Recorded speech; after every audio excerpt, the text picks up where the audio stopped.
Brothers, this is the grave. This is the place that is home to every single person.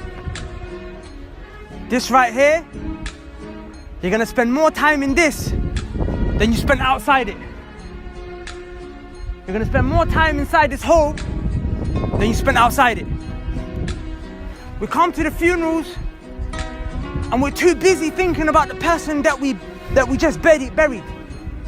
But you have to understand, this experience is not about him anymore. We buried him now. Now what you take from the grave is what you take for yourself. Now what you go back with. Brothers, you have to take something back for yourself. The Prophet ﷺ told us that when a person gets put in a grave, 3 things they follow him. They come with the body, 3 things. 2 of them go back, only 1 stays. The 2 things that go back, his family. It came with the body, it goes back. And the money, his wealth that he spent his whole life working, it goes with him and then it goes back. And what is the nature of this family and this money? If you have a wife, when you have a girl, brother, after you're dead and buried, she's gonna go off with another man. No matter how righteous she is. She's gonna go get remarried. Or she's gonna find herself a new guy.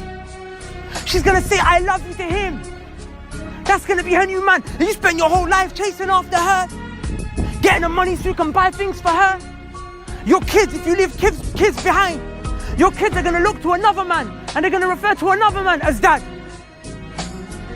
Your money, if it goes back, that you spend your whole life working for, brothers, you know what's gonna happen with that money? Your family's gonna start fighting over themselves for your inheritance. Give me my share, give me my portion. Furthermore, when a person is buried, it's not even a week or 2.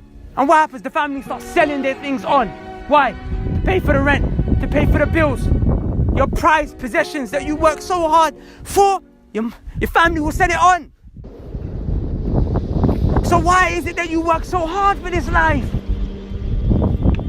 None of it goes with you. You know the only thing that goes with you? Because some of you are going to say, but didn't Allah say, do not forget your nasib, your portion from this dunya? Yeah, Allah did say that. But what did the scholars say that means? What's your portion of this life? Your portion of this life, my brothers, is the white sheet that you're going to be put in your grave with. You just saw the white sheet that we buried our brother with. May Allah have mercy on him. You just saw that white sheet. That's the only thing from everything that you own that's going to come in the grave with you. Have you got enough of that white sheet? It's not simple as just having a £10 on the side to buy a white sheet when you die. Is your money halal? What did you make your money from, brothers?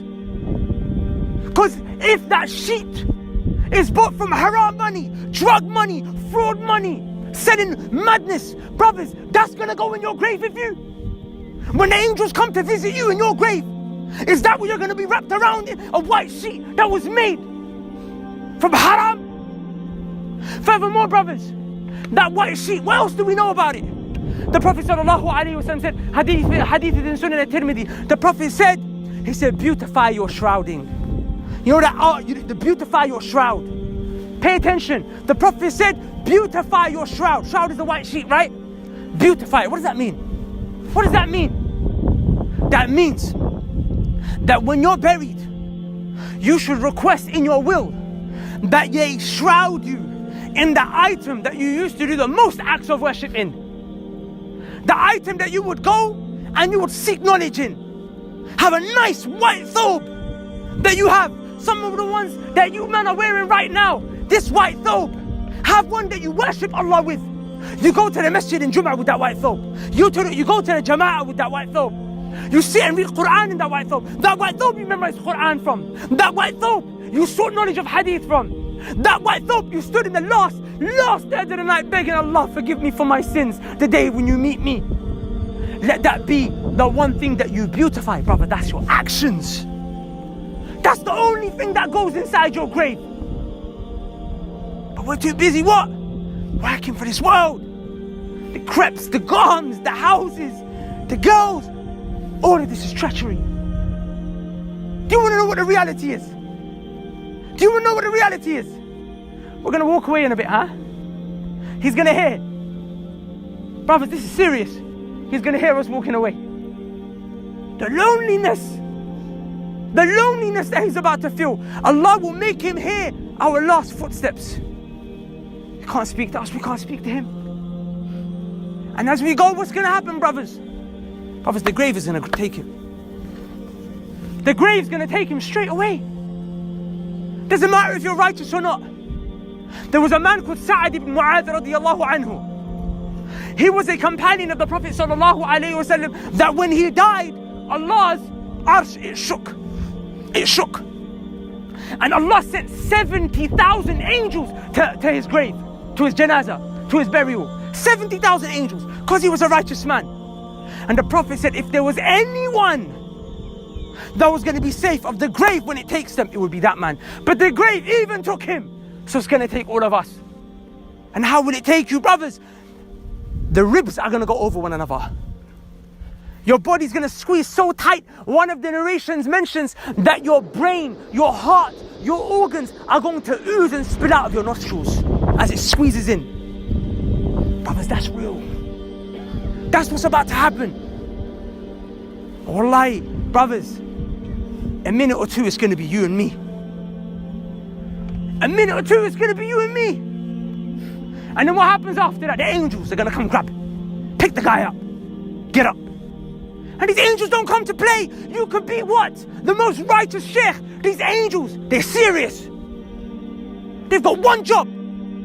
They come to ask you 3 questions. Who is your Lord? Can you answer that question if you didn't worship, if you live as a slave? A Lord, Master, Rabb, Allah, right? But unless you were a slave, can you answer that? If that was the case, then we could find a couple Christians right now, quickly tell them the answers to the questions where they get buried, then they can answer. It doesn't work like that. You won't be allowed to say it. You won't be able to say it unless you lived as a slave to your Lord. When he asks you, Man Rabbuk, who is your Lord? You will not be able to answer. Your Lord was the penny and the pound. The Prophet said, Abdul dinar with dirham, the slave of the coins. Some of us are slaves of money, that's what it is. Some of us are slaves to women. Some slave to our desires. Ask yourself, brothers, who is your Lord? And if it's not Allah, make it Allah. Second question, what is your religion? What's your deen? What's the deen? Deen is your way of life. Brothers, what's your way of life? Do you live the life of the streets? Is that your code? Is that your life? Is that your code of conduct? Is that your lifestyle? The ends, the roads? Because the roads in Islam are 2 different things. And you can't answer that my religion was Islam, my deen was Islam. You can't. Unless you lived as a Muslim today. Submission. But we submit to the roads. We submit to what? Our nafs, our desires. That's our religion, brothers. The last thing that you'll be asked, what? Who is your prophet? Who is your prophet? Brothers, can you answer that unless you followed him? Brothers, wallahi, I should be able to look. Listen, these are not small things, wallahi. Because what's on the outer reflects what's on the inner. What's on the outer reflects what's on the inner. The heart and the body are connected like that. I should be able to look at your faces. Allahumma barik, your beautiful faces. Probably more righteous than me. But I should be able to see from your faces, brothers, that you love the messenger. Brothers, where are your beards? Where is your garments? Trousers above the ankles. Why are we dressing like the kuffar? Do we love the kuffar more than the Prophet?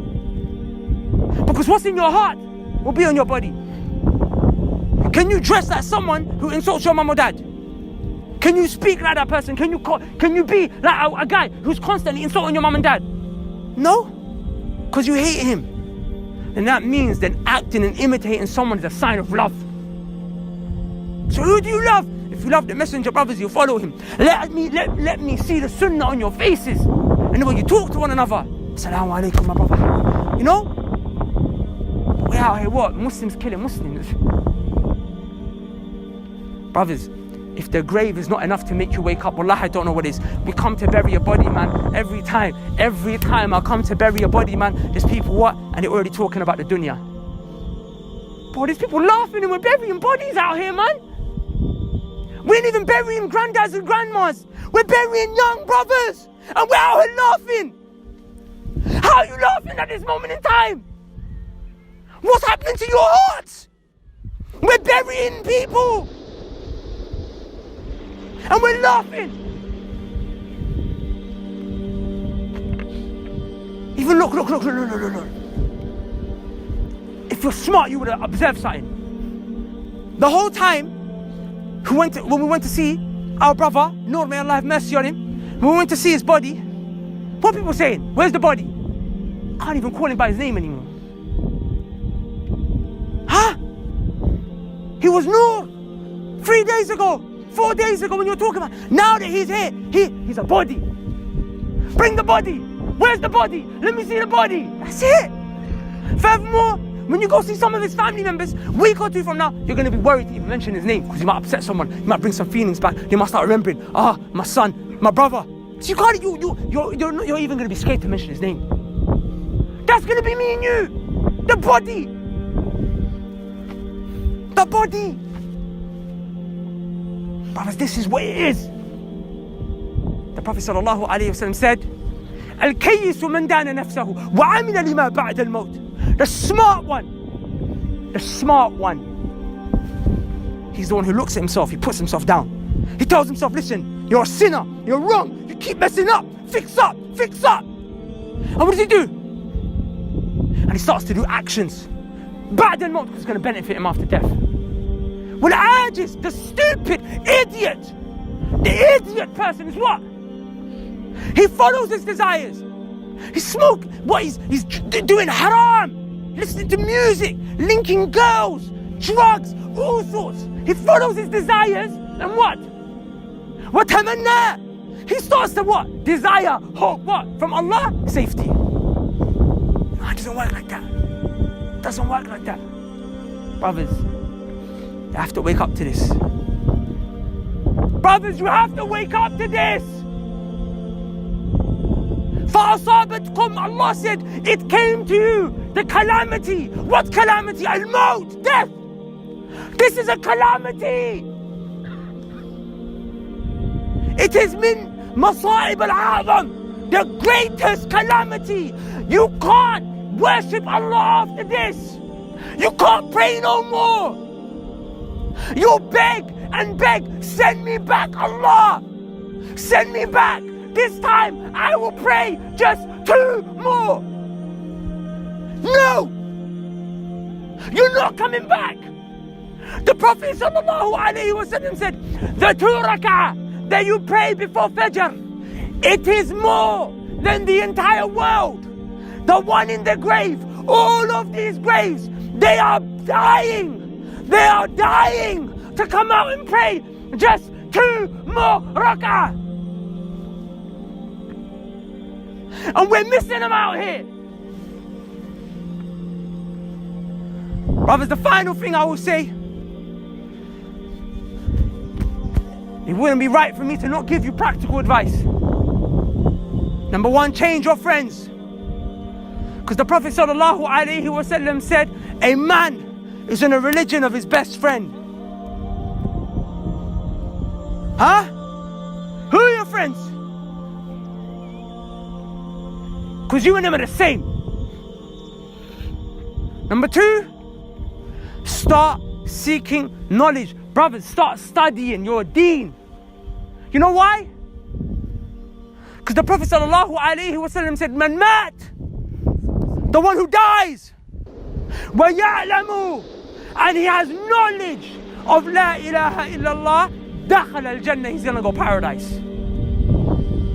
Brothers, some of us are grown men, puberty long gone, and we still don't know how to worship Allah the way He deserves to be worshipped. Furthermore, we still don't know Allah. We still don't even know Him. If I ask you, Rabb, what does that mean? You don't know. Today's the day where you need to make that change. Change your friends and start learning your deen.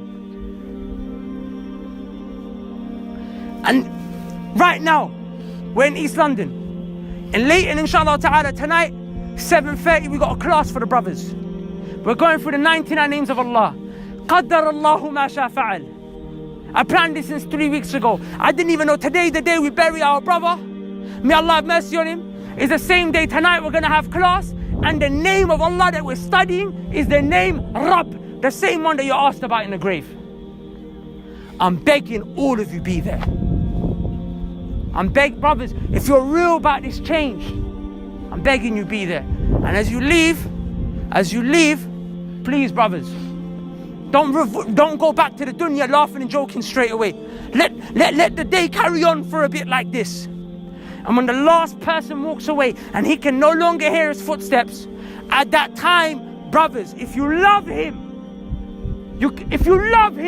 make dua for him at that time. Because that's when the angels are going to come to him. When the last man leaves the grave and he can't hear his steps, the Prophet said, now your brother needs your dua. Make dua, Allah keeps him strong. Because the angel in the grave, it shakes you. Brothers, the grave, it shakes you. Make sure he's strong. سبحانك اللهم وبحمدك أشهد أن لا إله إلا أنت أستغفرك وأتوب إليك.